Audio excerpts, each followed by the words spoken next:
Og mayong adlaw nimo dihagaw karong adlaw gyud no ang amo ang party. So gamay pa man ang company, so gamay pa lang me. Ang nahitabuan ni karon is naghulat din sila sa kuang moabot kadala kog bugas og karon ginaplastar nila pati ang amo ang 10 kasi syempre init kayo aga. Okay, fast forward natin konti para second video naman. O ayan, tapos na.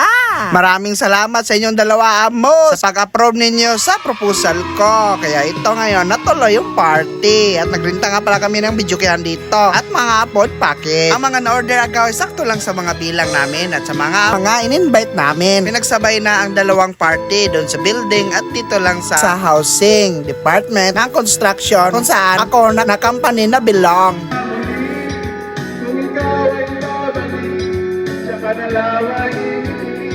O karon nag-waiting, naghulat sila sa mga kauban nga nagakuha ron sa 13 month. O karon ga-unboxing tagaw. Dara, pakita na ko sa inyo ang duha ka billing nga order. Nga halos sakto ra pud sa mua.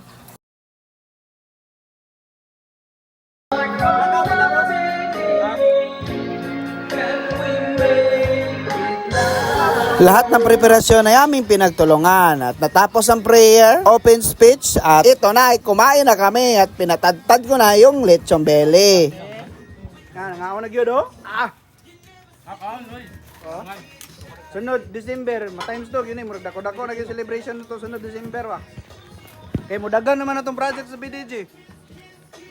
Dako-dako na itong budget. Thank you for watching. Kung sa sunod na itong mga upload is kato na ang mga trabaho nga wala pa na-upload. Merry Christmas!